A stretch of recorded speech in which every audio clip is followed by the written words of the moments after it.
Everyone. Here we are. Welcome to another edition of Thinking Reimagined. And I am joined by my co-host and moderator, Nifemi Oguntoye, and a wonderful panel that are going to contribute to today's discussion. Last week, we were discussing the creative economic participation, and this week, we're shifting our discussion to the creative economy, an invaluable export. And I think it's very fitting with all of the attention that we're getting within the creative space. Nifemi, what are your thoughts today? And welcome. Absolutely. Like we've established in previous episode, Africa is more or less becoming a creative powerhouse. And I've also heard some of the AST co-founders talk about how the continent boasts of the world's perhaps largest number of youngest and fastest growing population. As you know, Dr. Ama, it's largely the young who fuel the creative sector. And by 2035, I understand that sub-Saharan Africa will have more working age people than the rest of the world combined. So there's no better time to begin to explore the potentials and empower the potentials of the creative industry, particularly here in Africa. According to the United Nations, really, we understand that about 2.4 million people were employed in the creative industries in Africa and the Middle East in 2015. So the sector is garnering as much as $60 billion in revenue. It's a lot of money, really.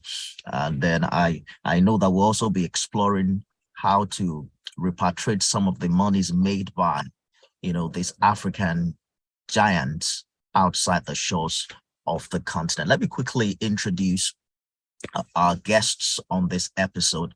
Peter Aman-Boyo is co-producer of the Thinking Reimagined podcast, but is also joining us right now as a filmmaker that he has a vast portfolio as an award winner in cinema, television, and mobile phone cinematography, short film, and documentary production. Mr. Boyo is an avid script consultant and facilitator in training technical, art, and business of film and TV content, as well as production.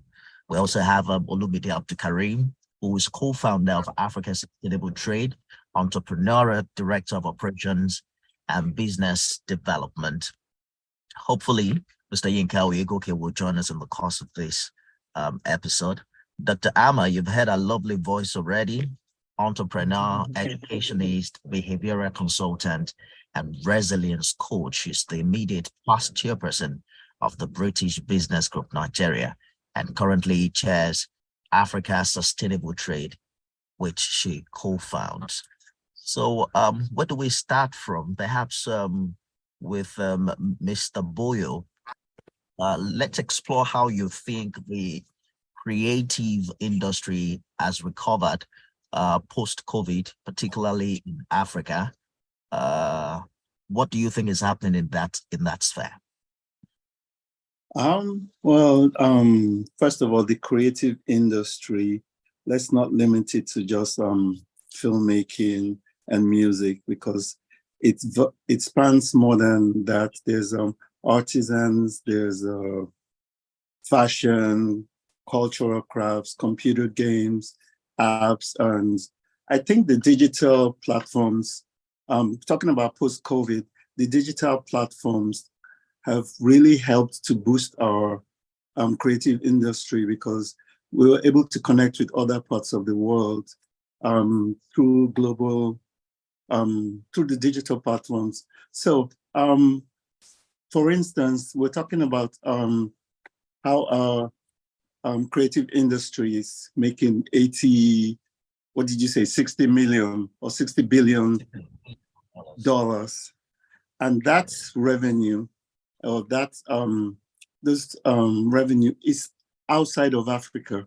So how do we get it back into Africa? Because this money is not being invested in Africa, because there's so many factors. I don't even know where to begin from. But take, for instance, Davido, Burna Boy talking about music. They're having concerts and generating so much income outside. And then the film industry, our movies have been shown. I can give you an example. The first time I saw a Nollywood movie was when I was living in New York, and I got it in a Jamaican store. Now, this is a Nollywood movie produced by a Nollywood producer in Nigeria, and it's being sold in a Jamaican store in New York. Now, is that producer getting any royalties, or does he even know his movies out there? So we can even talk about piracy and all that. So there's so many factors. We just have to pick and choose, so to speak. So for now, that's what I was saying. I agree. It's interesting that you should bring up the 60 billion, because I read somewhere that it's globally it's a $985 billion industry by the end of this year. They expect it's going to be 985 billion. The 60 billion, I think, is Nigeria. I don't think it's Africa. Africa and the Middle East. It's even about $58 billion in revenue. Yeah, it is a lot. It is a lot. But, here we have to remember one thing, that this is the greatest export. I think I've said over the last 2 weeks that the greatest export from Africa now is the people. And so when you have the creative industry that is generating resources, it's unfortunate that much of it probably gets trapped abroad. But let's think about what it does when you have it over here. It's creating jobs. It's creating revenue. Even within the continent, there is revenue, there is an exchange. It may not be to the level that we expect, but it is there. And there is so much emphasis on investment in Africa to support this industry because of the value that it's bringing. It's opened up avenues that we don't normally think about. I think last week, it was Yinka who talked about young people now listening to Afrobeats in all parts of the world. I mean, you just have to go on social media and the music is there. People are dancing to it. African artists are now collaborating with other international artists to produce and to really heighten the cultural essence of the continent, because at the end of the day, what they're doing is they're exporting their talents, they're exporting Africa. And so they're changing the narrative of how we view the continent and how the continent is viewed. And I think it was Yinka last week who said, can you imagine a young boy listening to this in Siberia and being so curious that he wants to come over? So that circular economy comes into place. There's a value chain that's created where now you want to go and see that area. I want to go to that concert in that country. And that really ramps up interest on the continent, which is really very important at the end of the day. So I'm absolutely thrilled. But Peter is right. We shouldn't limit it to Afrobeats and Nollywood. We need to think about the textiles. There are more designers that are using bold African prints these days. People want you to bring fabrics from here, the art world, the arts and crafts, the apps. The apps that are being created are generating interest as well.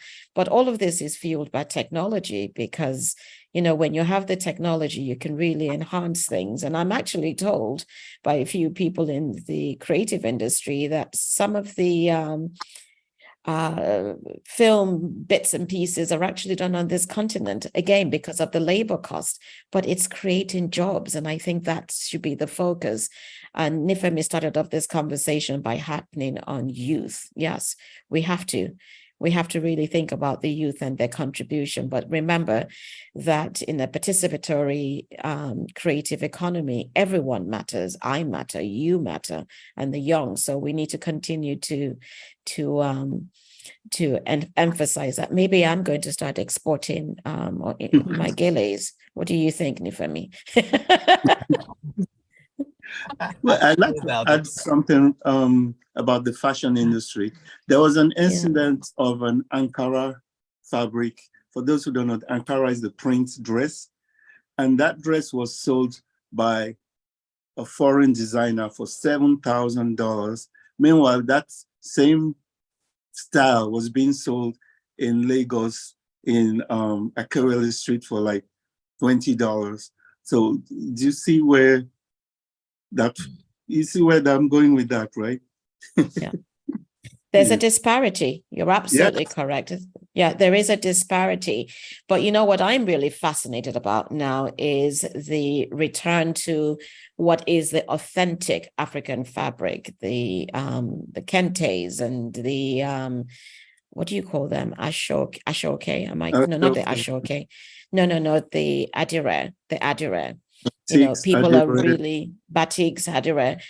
You know, there's an increased interest in that because people are sort of moving away from the other because it's, you know, it's being made in China. It's not authentic. You know, the designs have been copied, but there's an entire textile industry that we have not tapped into, or is being tapped into now, where people are actually showing and talking about the history behind the designs and why it's being made authentically, but also what it brings to the community. You know, you have artisans that are producing these things locally and adding value to the marketplace. And I think that's very important.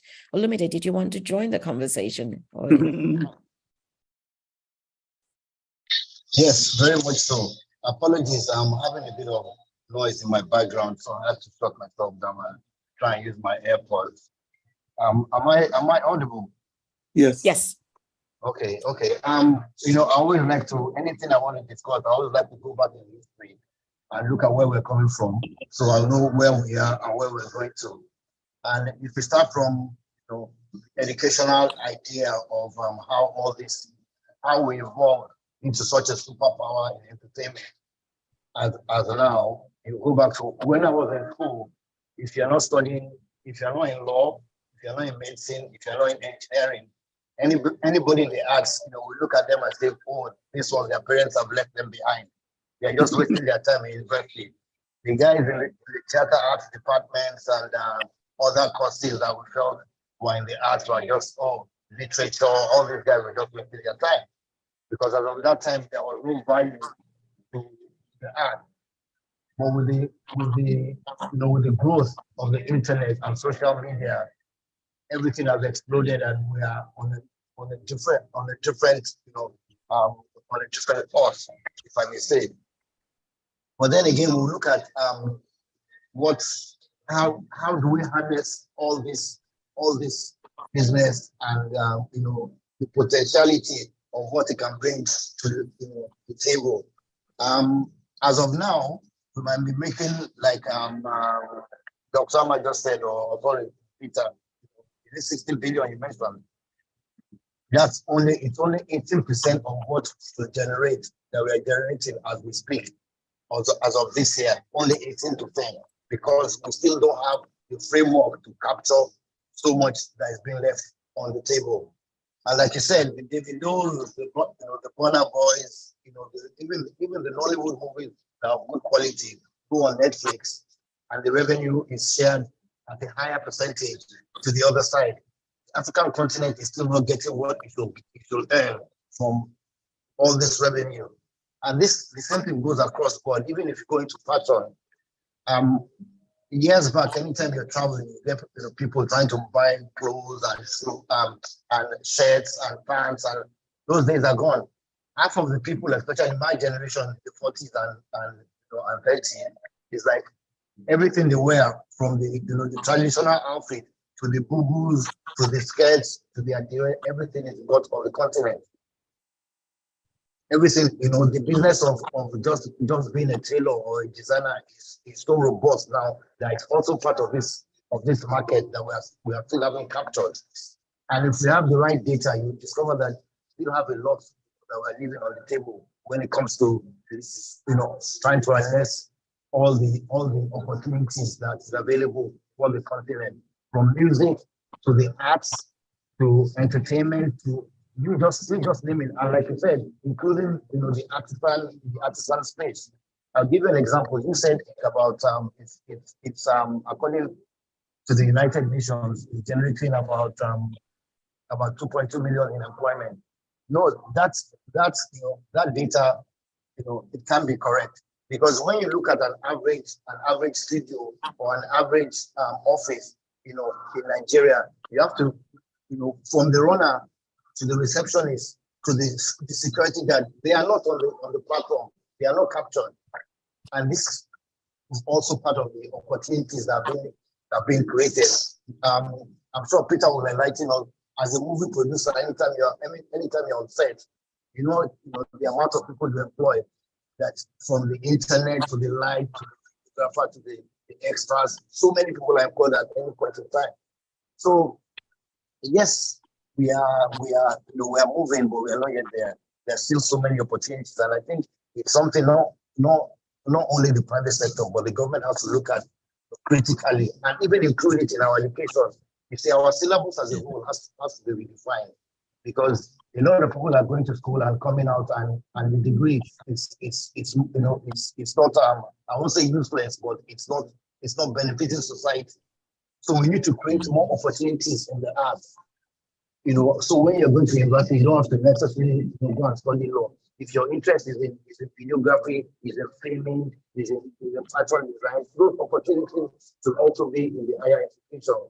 That way we are building a better brand and quality of people that can start their own businesses, or they're even more employable than they are at the moment. So that's just one aspect of it. Then let's look at the revenue. Like you say, all the artists earn more money, not because they don't want to perform here, but because the strength of most of the African currency are not don't generate enough. The video is been on the world tour now for about a couple of months. I don't know how much he has earned in that space of time, but there's no way he could have earned that amount of funding or revenue on the continent, which is a total different dynamics that we have to look at when it comes to the strength of the African currency.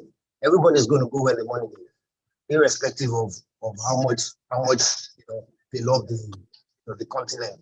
And Africans live everywhere around the world. So you discover that anytime they're having those shows, 80% of the crowd, they're the Africans who are from Uganda, Zimbabwe, not only Nigeria, everywhere around the world are interested.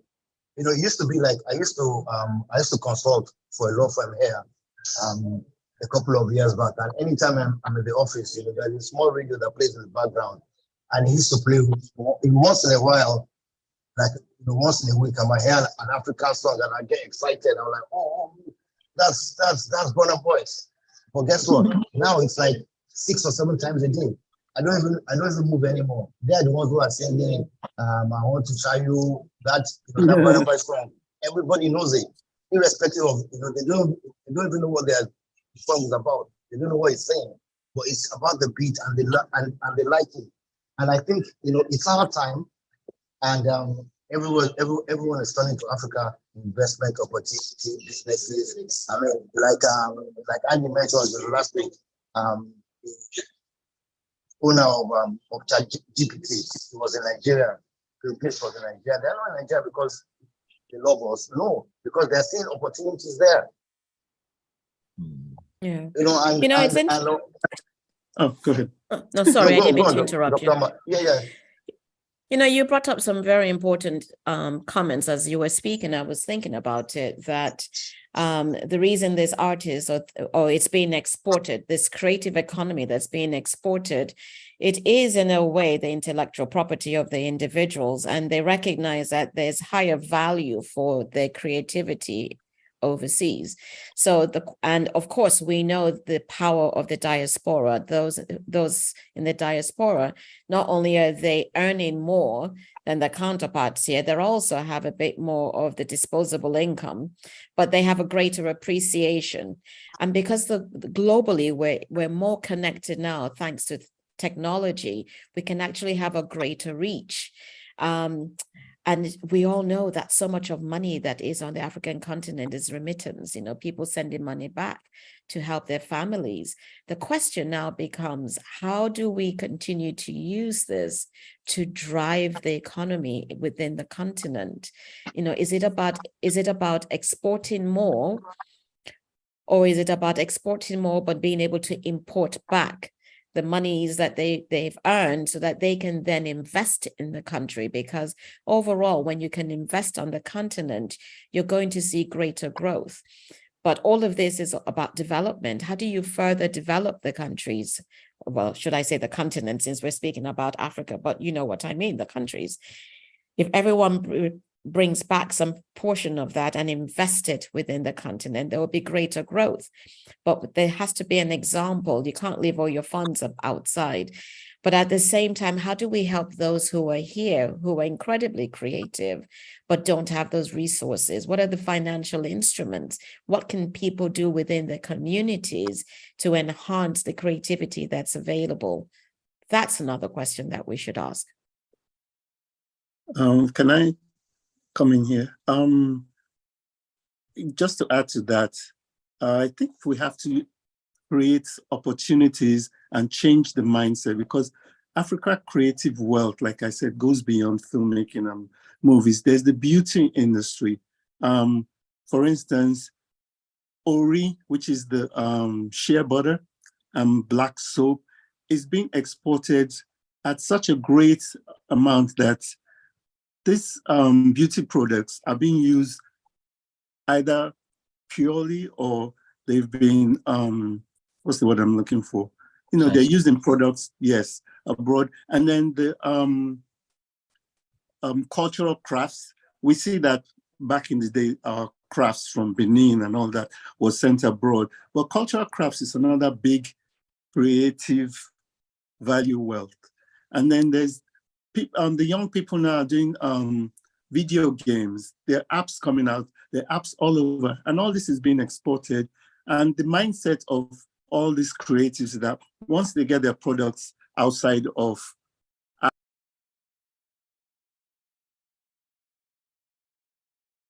I think we lost Peter there. Yes, but it looks like somebody has joined us. Taibat Lawanson, did you? Yes, she's one of our advisors. She's a professor of urban development at the University of Lagos. You're welcome, ma'am. Well, welcome. Okay. Good morning. Good morning. Good morning and welcome. It's lovely to have you on. I got disconnected, sorry. Yes. So I was saying the mindset, because I don't know how far you heard me, but once they get this connection, this digital platform, they sell their wares, and their mindset is to take that money and move outside of Nigeria. So we have to create opportunities for them to stay back in Africa or invest back in our economy, instead of wanting to create these opportunities, create this wealth, and then take it outside of Africa. So that mindset too has to change by us finding a way, the government, the corporations, creating opportunities for creatives in Africa. Absolutely. I don't know how so in the middle of your yes, go ahead. Did I hear Olumide speaking? Yes. I just wanted to emphasize. You see, all this still comes down to the partnerships that we need to establish on the continent. YouTube, Spotify is not owned by Africans. They only give us a percentage of our revenue. We don't have an African platform that captures all this revenue. Why not? Because we are not speaking with each other. The conversations are not happening, and that's why we keep on living in silos, and that's why we are leaving a lot of money on the table. We need to create the framework. I don't want to rely on government. I don't want to go down that drain. No, I think we passed that aspect. You have all the people, so that's why our conferences also has the space for entertainment conversation, where we can come to the table with the likes of the big entertainers and producers like Don Jazzy, Marvel Record, with the Burna Boy, sitting down with them and telling them, this is food on your table. How do you want to harness it? You still want to go, cap in hand and sending your videos to YouTube and Spotify and leaving that opportunity on the table? Or do you want to take charge and form this partnership or collaboration and make the revenue you should earn? These are the conversations that we need to, AST is about, and we need to keep on emphasizing investment and partnership are the only way forward. It's not going to happen by magic. They're not going to give you, nobody's going to give you any money for free. Spotify and YouTube are not going to stop. They'll keep on taking advantage of you and giving you a few cents on the dollar of every music video that you watched. And that's it. So I don't know the same about that, but that's the way forward. I think that's where AST comes in, creating this environments or platforms for creatives to know, I will call it like a marketplace, so to speak, digital marketplace, physical marketplace, because sometimes they don't have the wherewithal to know how to invest or the mindset. So I think the AST is going to be a great platform. That's part of our job. That's what we're all about. Right. Opportunities are there, but if you don't actually showcase them and point people in the right direction and tell them, come to the table, what do you have? What are your challenges? These are the opportunities that are there. So we need to create. That's what we're all about. So we'll start doing that. I just wanted to add am I on? I just wanted to add very quickly that AST is the Africa Sustainable Trade, right? Just in case people are wondering what's the acronym AST that they're mentioning. But we have to remember that trade occurs. And though we're talking about the creatives and how much they're earning, there is trade going on. And we have to think about in the longer, in a wider context, whether I'm coming to your concert or I'm getting the drinks or I'm exporting things or there's trade occurring on so many levels. And I think we've alluded to the fact, the labor, that people then have jobs. Now, having a job and being paid accordingly so that you're getting equal pay or there's, across the spectrum is another thing, but it's the value, and that value needs to be quantified, but it has to be value that is equitable, whether it's being exported or whatever is coming back in terms of imports. But I do think one of the things that's really important, if I could share, is that intra trade within the continent. So much is being exported. The people are being exported. The creatives are being exported. But what is going on within? If we can create the value for the music and enhance it here, then why don't people come over to the continent for the concerts? It's only a matter of time. Why do the artists, why do the films, why must it always go outwards? Look at India, for example. They export, but they have a phenomenal creative industry within the continent, within India itself, and within Asia as a whole. There is an industry that's thriving. So yes, a change in mindset, but also recognizing that the way to build community is to enhance what is going on ground and to pay, to give the value. Why should somebody have a show and you come and you pay 10,000 naira, but then if somebody from abroad comes, then you pay 50,000 naira? They're all artists. So it's not equitable. And this is why many artists go abroad to promote what they have. But it's a wonderful export, don't get me wrong, but it has to be equitable. So we have a guest, Nifemi. Yes, Professor Taibat Lawansin just joined us, and I'm sure that she will join the conversation shortly as well. Good to see you, Professor Lawansin. Thank you for joining the conversation. I just wanted to quickly establish something that I think Mr. Abdulkarim raised earlier, is the need to build a working framework to be able to, take advantage of all of the things we're talking about. You didn't want to talk about government, but whether you like it or not, African government is a big stakeholder in all of what we're talking about. So the way I see it is what is happening currently in Nigeria, for instance, is what's happening with our oil. So we have crude oil in abundant supply, but we can't refine them. So we export them and then have to buy them back in dollars. So that's what's responsible for the dollarization of our economy, such that it's why Naira doesn't have as much value. So what's happening right now is that, I interviewed someone recently who is a strategist within the creative industry. And I was told that all of the biggest music exports from Nigeria are now charging dollars. So Burna Boy charges $1 million or more per show. So if you're going to bring Burna Boy, who is an export, who is a valuable export from Africa, if you want to bring him back to play, you have to pay him in dollars.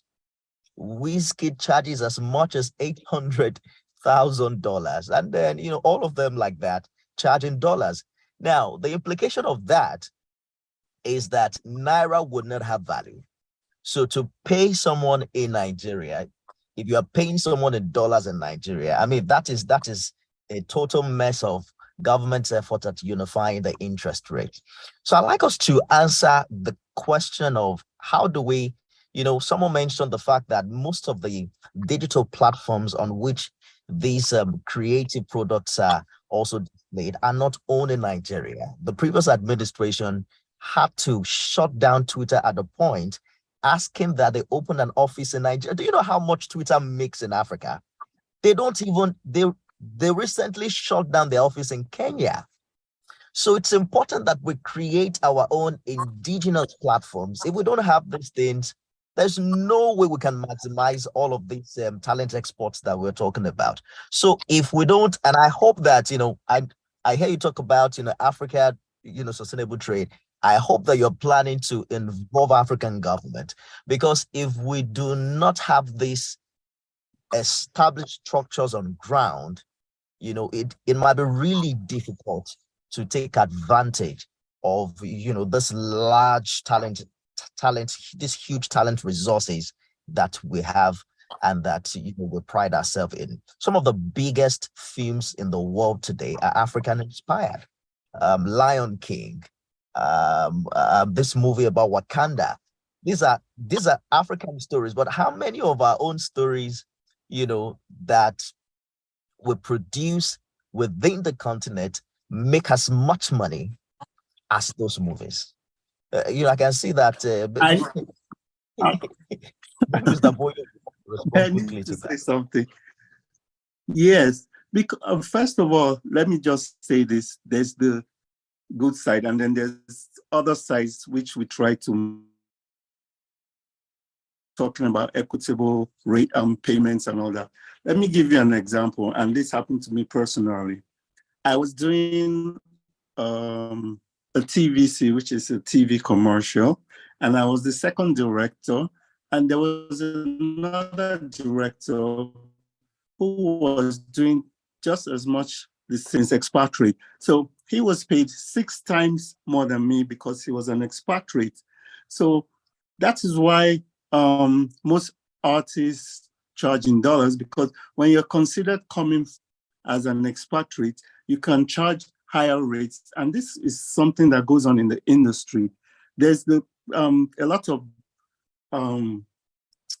things that go on that we don't speak about, but it happens, not because we're not as talented or we're not as good, but because of the way we perceive expatriates. We perceive them as being more valuable to our products or whatever. If you say something is, I don't want to say it's a colonial mentalism, but I think it is. So if you think something from outside of Africa, you give it more value, and it goes on. And it's happening to us in the creative industry a lot. I don't want to talk too much about it and take up time because the professors on, and I could go on about it, but that is why they charge in dollars, because of the value from being outside of Africa. Let's bring Professor Lawanson into this conversation. She's been talking lately about envisioning, a better future for African cities. and I've been following some of your work back here in Lagos. Perhaps you want to speak to how, the creative industry fit into all of this, Prof. Right, thank you for having me. Essentially, I think we have, as Africans, a unique product to sell, and perhaps the packaging is what is faulty, as well as the access to the global market. And I think that's the real challenge. It's important that we start to place value on what we're producing here. And then the best way to do that is to start to create opportunities for those who are producing such value at the micro scale. A lot of those we've been talking about, Burna Boy, Wizkid, and all of that, we started to recognize their value after they started to be celebrated abroad. And I think that's where the problem is. We also need to recognize and appreciate and celebrate the homegrown talents, the talents that are refusing to go. Take, for example, people like Nikkei Art Gallery. She's producing art, she's supporting local artists, and she's opened up her space for an international art culture that is domiciled in Nigeria. And that the Osun Osogbo Festival is ongoing now. We have a lot of people that are coming over to Nigeria to celebrate that festival and buying the art, buying the fabrics and things like that. I think the switch for us will be to really start to see how to package what is homegrown and market it as a local product, but open to a global economy. And there's a place for government, but from experience, we tend to find government piggybacking on things that have worked. So the real $1 million question is, how do we support the small groups that are doing well? How do we support them to scale up? How do we support them to package their trade or their value to be attractive to an international audience without losing their authenticity? I wouldn't say I have the answers, but I think somewhere in that mix is where the solution lies. Back to you. You're not the professor. I'm so glad. So perhaps you want to tell us, is there a way around government in this regard? Because I like what you talked about, the Nikkei Art Gallery. I think she's been enjoying a lot of government support over the years. I don't know, but, without playing down on our tenacity, our creativity, but that also might have been responsible for why she stood up. Stood out over the years. Do you agree? I disagree. She enjoys a lot of government celebration or patronage because she's a brand that has emerged. She's an unlettered woman. She has made a name for herself by her art and by supporting other local artists. You find that a lot of people from the Osogbo axis who have made it internationally in the art space, in sculpture, in fabrics and all of that, they got a leg up from her. They got the exposure from exhibiting in her gallery. And her gallery is a private gallery. We see some government-supported galleries that are not doing well. We don't even know them. So that's where the difference lies. How do we learn? What do we learn from these kinds of initiatives that are operating at a small scale and very private driven, but mostly social, with social incentives or social objectives? How do we scale them up into a marketable venture that then becomes profitable? May I just add, thank you so much, Taibat, for your comment, because I just wanted to bring this up. Last year, we worked with Fidelity Bank because they had a Fidelity Creative and Trade conference in London. And their whole thing was about showing the breadth of artisans from Nigeria, specifically Nigeria for them, that could be showcased abroad. These are the people that you don't hear about, the everyday artisans, artists, creatives. And I think 100 of them came through, illuminated, about 100 of them that we had, about 100 exhibitors, right? And it was wonderful because people had a chance to see the richness and the quality of the products that they could bring. And that usually is what happens, is bringing it to a global level of, quality state is what really makes it more profitable for the artisans. But we have to start by encouraging the arts in the country, on the continent. The rich cultural diversity of the continent is immense, and some of it is being it's sort of repackaged, as opposed to allowing innovative ideas to come through the arts, which is what we need at the end of the day. But we have to start to value the artist here so that the value carries forth when they leave. You don't need to go abroad to get your value to bring it back to the continent, is what I'm trying to say. So if we spend more time, I think it was Peter or Olumide that's elucidated that we should encourage the arts in the schools. Not everyone is going to be a doctor or a lawyer. There's some children who are absolutely gifted. We need to start to showcase what they're doing. We need to go to the communities and see what they are doing. I mean, there's some authentic dyeing systems for textiles that have been going on for centuries, from the start of time. We need to showcase those, because that's what shows authenticity. That's what people long for. That's what brings value. But all of this cannot be done in a vacuum. So Nifemi, to ask you a question for Africa's sustainable trade, I can assure you that there is no way that it can exist without a collaboration between government, the community, the private sector, the individuals. Everybody is a stakeholder. And our goal is to continue to showcase what is from Africa and to encourage intercontinental trade on this continent, whether it's in the creative industry or manufacturing industry. There's so much here. And then to help bring the investments to further develop it, because at the end of the day, it is a young continent.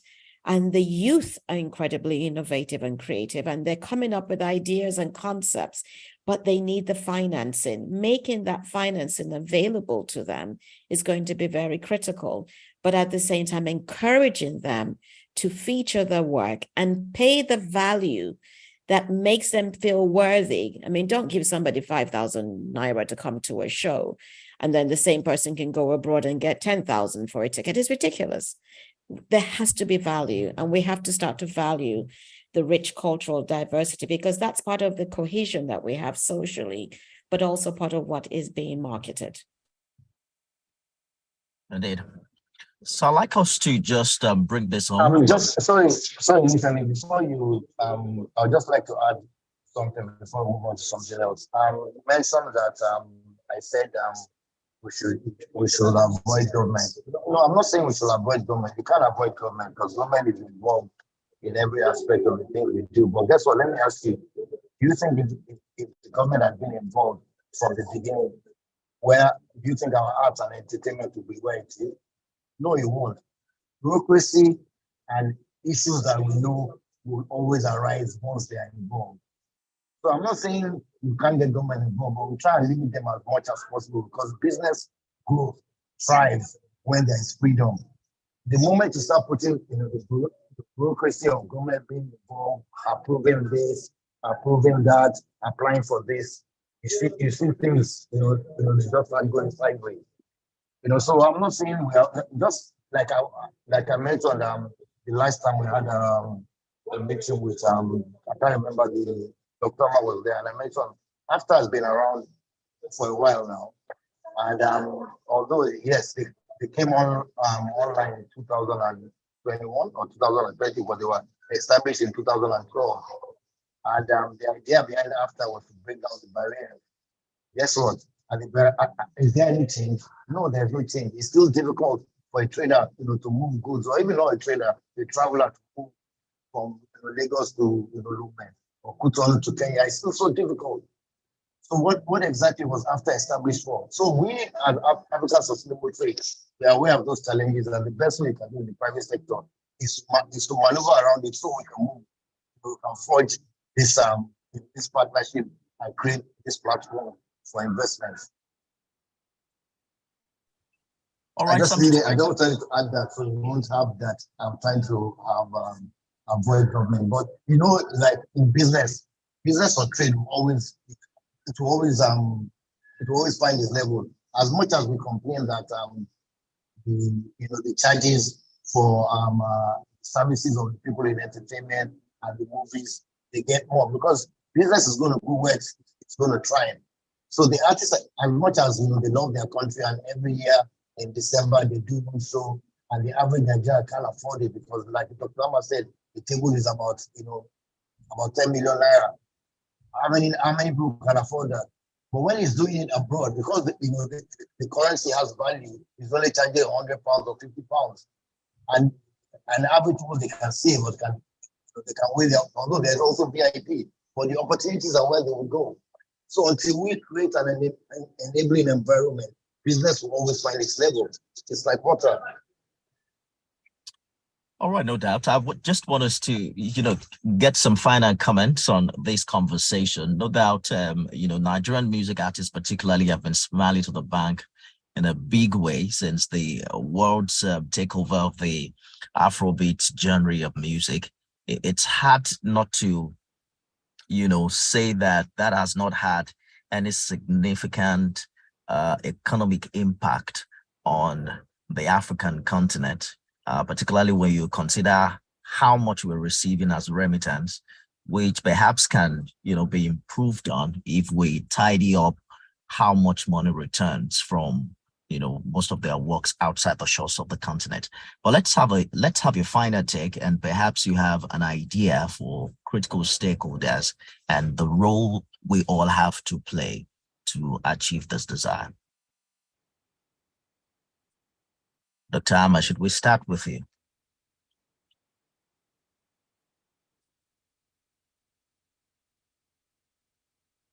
Sorry about that. Here I am. In order for us to be sustainable and to grow the economy, we're going to have to transform these industries. And I think it starts with an infrastructure, education particularly. Financing is important, but creating platforms where we can showcase all artists, the homegrown ones, the ones in the communities that are not going to get that immediate chance to go abroad to show their talent. And it all starts at the grassroots level. I also think that it's important for us to recognize the contributions that it is providing within the countries and on the continent as a whole. And we need to retain that cultural heritage that they have, whether it's from the textiles to the art forms that are being exported. But the exportation outside of the continent probably should be mirrored by within the continent. It's interesting, we're all using the word Afrobeats, and we're forgetting that there are other genres of music on the African continent. Everything is now lumped up as Afrobeats, but the traditional musicians are not getting the same play. Part of exchange, cultural exchange, is to give breath to everyone in the creative industry, because there's something for everyone. But to recognize that by doing that, it is possible not just for us to have greater remittance from those who are earning in dollars from abroad, but also to have greater investment from abroad coming into the continent to heighten the music, whether it's through creating avenues in technology, which would be fantastic, because wow, wouldn't it be wonderful if you could have a rural community put on a concert and others would pay abroad and the money is given to them here on the continent and they can implement it and improve their livelihood. But these are the kinds of things that we need to look at on a greater level, improving the skills, improving technology, and probably changing the educational system whereby we heighten those subject areas in the arts and humanities that we have neglected in the past, but more importantly, creating avenues that artisans, the creative industry as a whole, can showcase within the continent and outside of the continent, and thereby bringing greater value. Thank you. Mr. Boyo. Thank you. Yeah. Muted. Mike. I think Dr. Omar said everything, but I'll just add my little bit that we need to create opportunities. And what I'm talking about, changing the mindset so that the micro artist or the micro creative person or company would know that there's value to the products, there's value in Africa.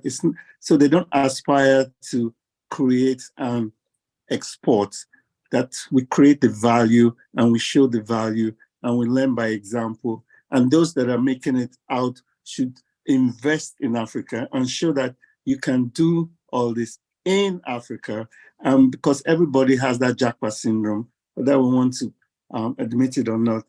We're creating to export ourselves, our products. So we need to create that value, that self-value. Absolutely. I agree with you completely. Professor Lawanson, you'd like to share something before we go? I think she's... All right, so go ahead. I think we lost her. If I may just add, because Dr. Omar has captured it all. And as she was speaking, I was just thinking, and I'm like, do you know for a fact that we are not capturing up to 10% of the talent pool we have on the continent? I see young people with so much skill and talent, but they don't have the opportunity, because the few of the people we have who are hitting those things are already overwhelmed with the opportunities. Why don't we have 7 or 8 entertainment universities in the country? Why? Because most of these kids or the young people are not interested in studying things that is not of interest to them. If we have 7 or 8 entertainment and musical universities in the country, I can tell you the change we will make will be drastic, because they don't have the platform. You see them sending all sorts of messages online. Please just listen to my demo. I have this artwork. I just want you to see. I have this. Can you help me out with this? Those who are receiving that, they're overwhelmed with all the talent that they don't know what to do, and that's a leaking basket. Dr. Emma said it all. We are going to try, as much as we can at AST, we are going to try and create an enabling platform whereby they can come and exhibit and co-create and partner with like minds. Because as much as we have all these things, if they're not working with each other, it's still a waste. Absolutely. Thank you so much, everyone. I agree with you, Mr. Olumide Abdulkareem. We have the numbers, we have the huge resources, we have the talent, we excel at it. Why not create a system to, not only educate, but to also empower that industry? Big thank you, everyone, for being a part of the podcast today. Mr. Olumide Abdulkareem is an entrepreneur, director of operations and business development, who is also a co-founder at the African Sustainable Trade.